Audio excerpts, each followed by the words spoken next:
is mentioned as the avatar of Lakshmi and also the Mool Prakriti, meaning the supreme goddess, who is the feminine counterpart and the internal potency of Krishna.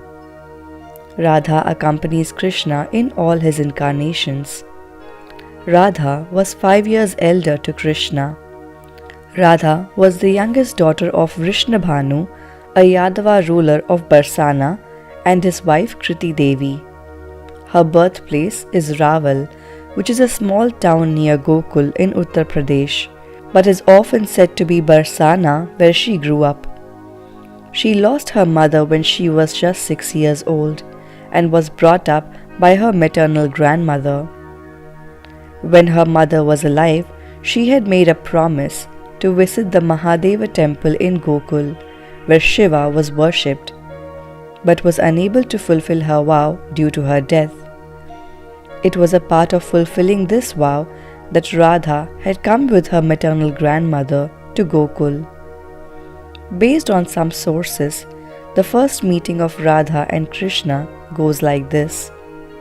One day in Gokul, Krishna heard two female voices coming towards him. Two girls came that way and they noticed Krishna.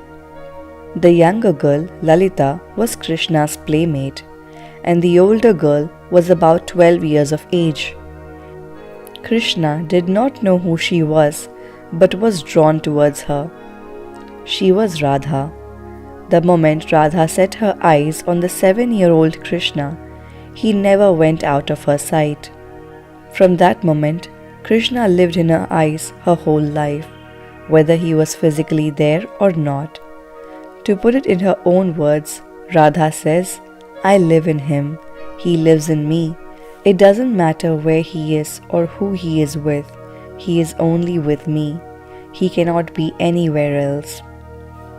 For a few days, Krishna and Radha play together, and then it was time for Radha to leave. She was traveling in a bullock cart along with her family when they saw Krishna running behind the cart.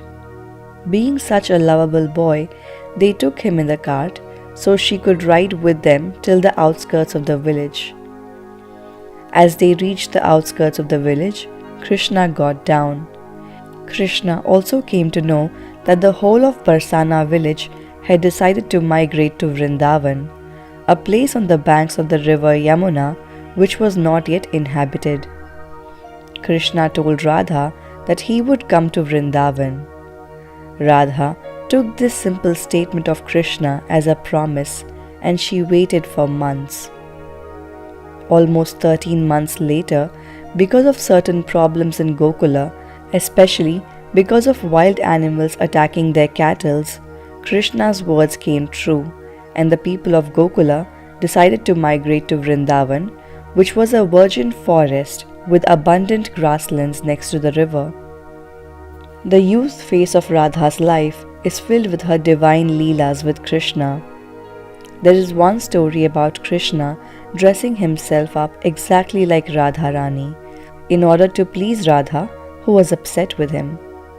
Upon seeing Krishna dressed up as a woman and not recognizing him, the gopis and the sakhis of Radharani asked the disguised Krishna what was her name and if she could sing a song to cheer up Radhika.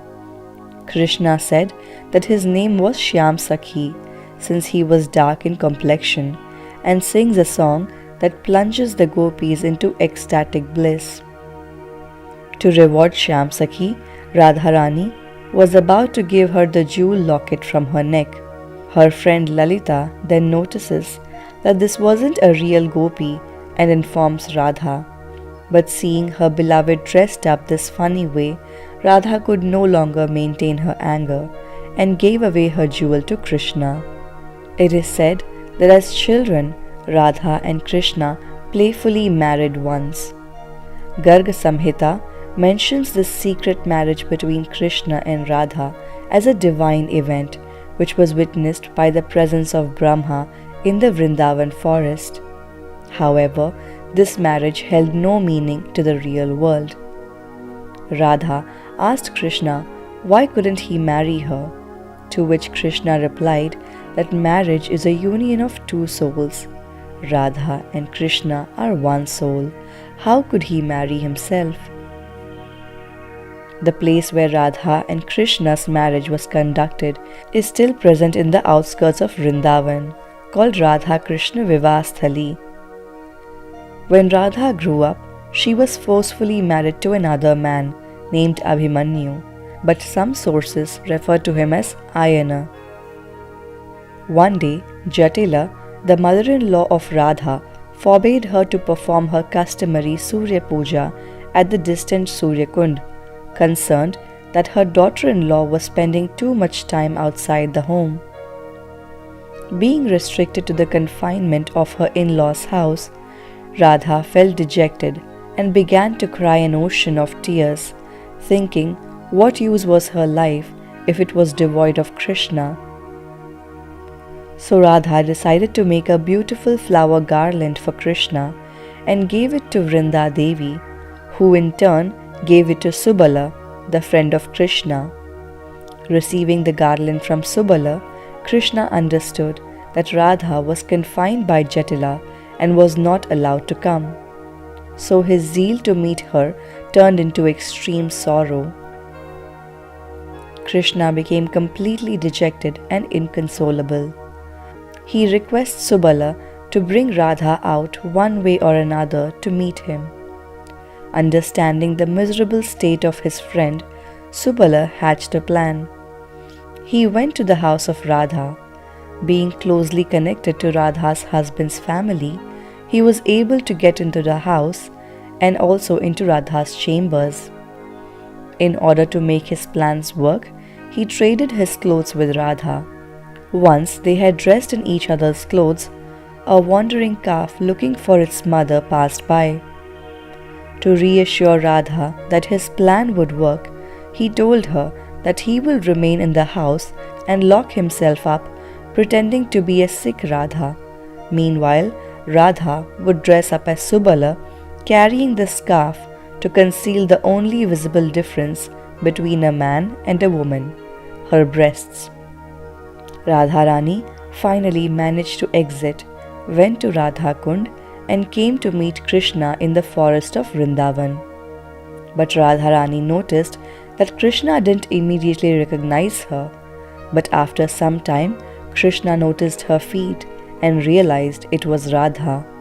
Due to her wearing a cowherd boy's dhoti, Radharani's feet were visible at the time. This rare darshan of Radha's feet is known as Radhapada Darshan. Radha and Krishna do not represent a particular romantic relationship or even just the union of the feminine and the masculine. The story of Radha and Krishna represents a soul in search of divine love, the state where Atma is constantly attaining to reach Paramatma. Radha is regarded as the highest goddess alongside Krishna because it is stated that she governs him through love.